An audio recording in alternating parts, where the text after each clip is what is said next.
To record. Okay. Thomas Jefferson, I believe, owned slaves. He was infamous for one of his involvements with one of his slaves. I think that's Adarabah. I mean, he treated her like an equal. and I think George Washington owned a bunch of slaves, and I think he allegedly freed them, from what I read, after his death. You know, after his wife's death, he said, after her wife. He had Rahmanis. He thought his wife would kill him before he died if he said he's going to don't free the slaves and after he died, before she died. But she happened to free them within a year after his death. So he wasn't such a bad guy, but he owned slaves. And so the question is, do we venerate? I mean, you know, what do people think? I'm just curious. I mean, anyone have any thoughts? I mean, it's an open forum here. It doesn't always have to be so formal. Anyone have any thoughts? I mean, does the Torah have anything to say in it? What is it? What do people think? I mean, what? I didn't hear. Someone speak up. Bernie, is that you? No, it wasn't. It wasn't me. And as long as we're being recorded, I'm not going to speak about slavery at all. Let's not speak about slavery. Let's speak about, you know, just whatever they were. I mean, it's only about slavery. I don't think it's only about slavery, but yeah, I guess most of it surrounds it. But people are imperfect. I mean, does that write off everything they've done? They don't deserve to be venerated. I mean, obviously we can't measure the biblical figures, but there are many biblical figures who did questionable things. I mean, Shaul HaMelech, David HaMelech. I mean, even though you can't say they were a Chayte, they were Tayyab, whatever, but you know, there's certainly, you know, Ruvain and a lot of different things that are depicted in the Torah, not so perfect. So does that mean we only respect those things that are perfect? Or maybe it's just the statues, because statues mean that, you know, we worship them and they're flawless. Was there anyone in history who was flawless other than HaKadosh Baruch Hu? All right, just anyone have any ideas? You know, where do we any thoughts? I mean, is any makaris for this? We find that, you know, we don't give credence to people unless they were perfect, and we don't.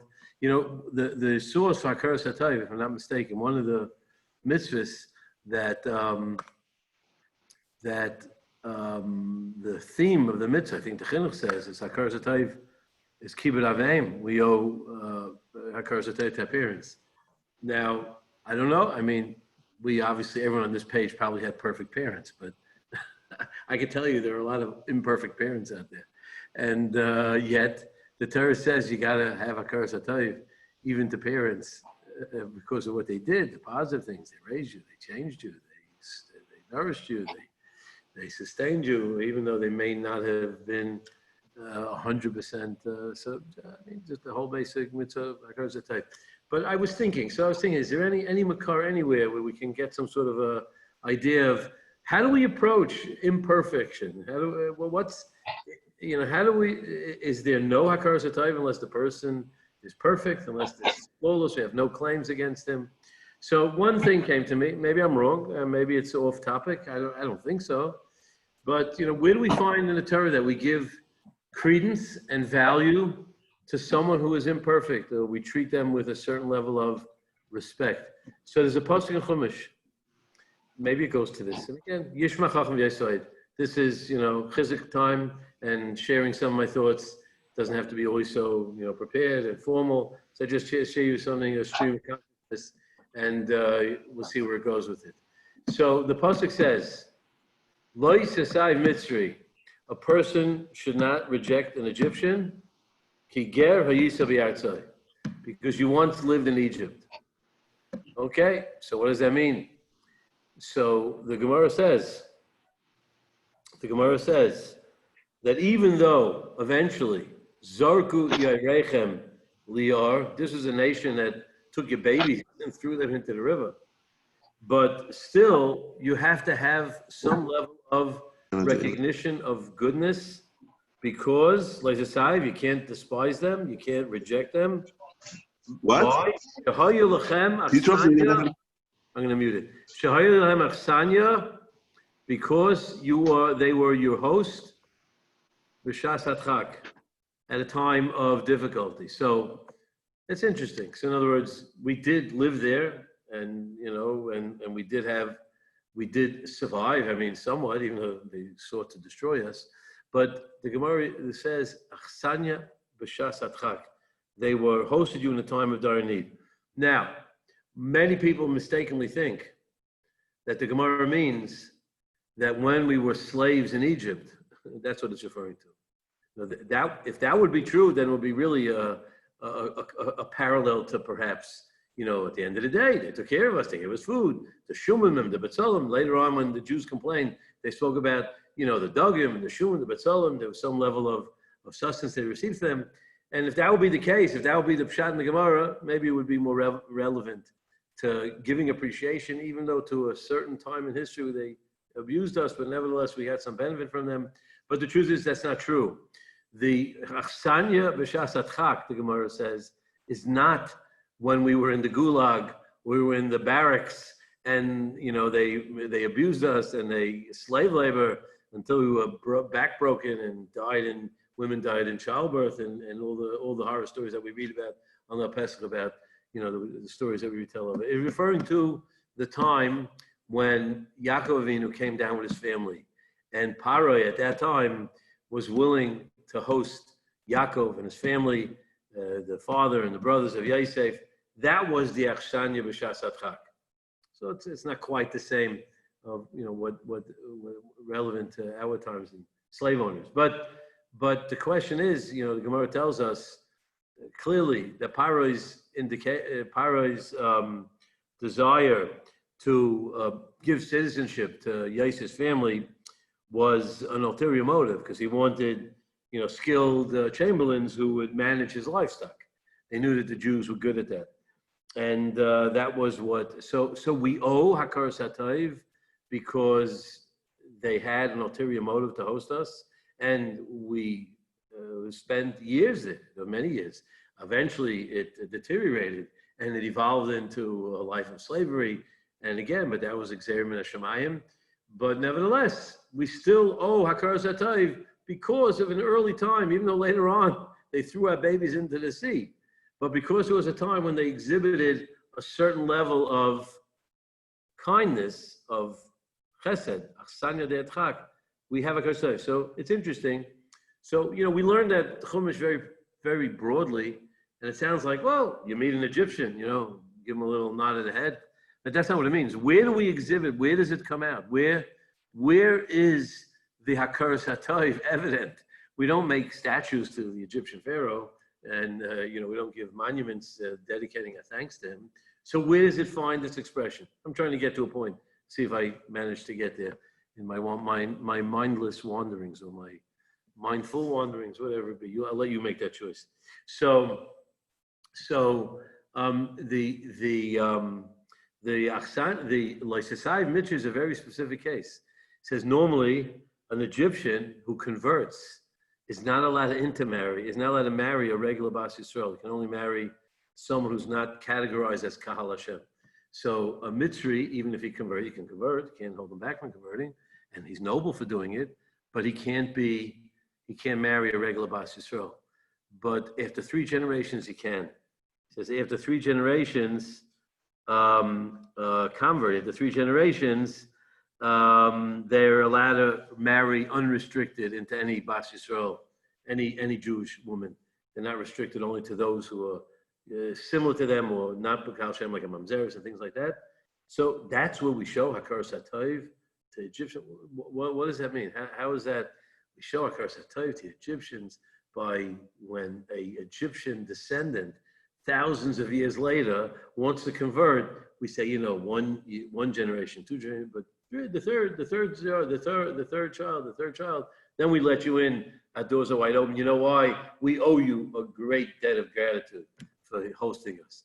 It's a little strange. It doesn't fit, this way it's presented, not quite the way it actually is. So how do we understand that? What's this Hakaras HaTov? Now, I'm just going to leave you with one more question, and then I'm going to tell you what my theory is, and I think it touches on my original question. There's another medrash that says, that when the Jews were leaving Egypt, it says, Vayhi b'shalach Paroi asa'am. Paroi sent them out. B'shalach Paroi asa'am. So the Gemara, the medrash makes a parallel There's another pasuk that says very similar. It says Avram by the Malachim. He says Holach imam l'shalcham. The same word l'shalcham. B'shalach and b'shalcham. The Gemara sees a parallel, and it says just like Avram Avinu accompanied the Malachim, which we learn from there the mitzvah of Levaya, to accompany guests when they're leaving. So too Paroi, there was a certain affinity. He felt, it wasn't just like he was sending them with his foot kicking them like a soccer ball out of the country. He felt at that moment, despite the fact of all his turmoil and all his years of slavery, but he sent them with a sense, it says his guests, just like Avram, he went with he had a certain affinity. He felt for the Jews. There's some kinship. There was something there. So what does that mean? What does that mean? So that's almost a contradiction. The Gemara says, "Ki ger yisrael b'zarei." So I was thinking that what the pasuk is telling us, I think this is really the depth of it, that Paroi exhibited some level of achsanya de'atzak. He said, "Come in, we'll welcome you." He had an ulterior motive, but still, just because he had an ulterior motive doesn't mean he wasn't sincere about, okay, we have some benefit, but that wasn't all. I'll treat you like human beings. That level of treating them like human beings somehow became embedded within him, because there was a certain natural reaction when they were leaving. He felt some sort of connection to them. There was some sort of an impact that we made on Paroi, despite the fact that he abused us and all that. Even that tormentors look back and realize that there was a special people here. And it goes back to, not everyone is all good, all bad, and a person can have a certain level of goodness in him, and they may have badness in him, but one doesn't negate the other. No one is all black or all white.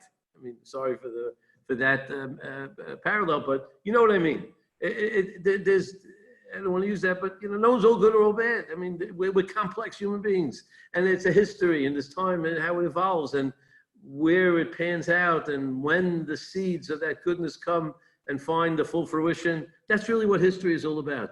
And maybe what the Torah is teaching us is that there are values, even in a para, even in a Mitzrayim. And the evidence is in their descendants some 1,000 years later that is drawn to joining Klal Yisrael. We show recognition that there is something, there's a goodness. It's not like Amoin and Moav. They are not allowed, the male Amoin and Moavs they can convert, but they can never intermarry into a Bas Yisrael, no matter how many generations, because there's something so flawed within them, because they were so nasty to us. They were so ungrateful. That's by Moav was because they were ungrateful. They lacked gratitude, because Avram Avinu had saved their ancestors and they had no gratitude. Someone who lacks gratitude is very different than even a slave owner of Paroi who owned us as slaves and abused us and whatever it was. But it wasn't. It was a power hungry, and he had his ruling authority at stake. Whatever it was, but it's not as bad as someone who has the Ammon and Moav were flawed for not exhibiting chesed, even though they were the recipients of Avram Avinu's chesed years earlier when they saved their descendants. And that's the flaw. But Mitzrayim, in other words, it's a lesson that it's not that everyone is all bad or good. There are certain redeeming qualities. We don't just write someone off. It's possible even an Egyptian who came from that nation that enslaved us would have a descendant that we will welcome. It takes some time. It's a history. And but in the third generation of Mitzrayim, we would bring back and Loisasai Mitzri ki ger ha'yisiv b'aratzoi, because they did show some level of affinity. And the Vehiba Shapar is just an emphasis that kindness, that sort of willingness to host us and welcome us, even though it was ulterior motive, but it did sink in, because even when they left, there was a certain affinity, a certain reverence, certain respect that he felt that he had to accompany them, even though in defeat, he had to accompany them. The Chazal saw in that, not just that he was running to chase them out, but there was a certain connection. There was a certain imprint that the Jews made on him that was prodded, that showed that his goodness, there was something that might have been redeemable, and it becomes redeemable in blood generations in this sense. This is what I thought about during swimming today. I mean, there's something I thought about in the past, but this was going through my mind because it's really sort of bothering me because I felt a little bit, maybe they're right, push down the statues. I mean, why would you want symbols? And I tell you the truth, some of the things, it's hard to imagine that they existed even until today. That statue, I'm not sure if I spoke about this, the statue in Museum of Natural History, where they have Roosevelt riding on his steed and an Indian, a native Indian, and a black slave on each side of him. It's hard to imagine that, it's hard to imagine that that was tolerated all these years. It took, these riots to focus on something that the imagery is so demeaning. It doesn't mean that there's some positive message that when they erected that statue was supposed to show what Roosevelt did for them. But, it's hard to imagine sometimes that, we are sometimes victims of our own biases, and we don't really look at things objectively. I mean, anyway, this is my musings for tonight. This is my chizuk, and the Yishma Chacham v'Yosef Eid. It's something to think about, and maybe you have other makaros, other ideas. I'm certainly open. I don't have any monopoly on chizuk or Dvar Torah. I just try to do my job and try to prod a little thinking amongst us, and that's my thoughts. That's my thoughts.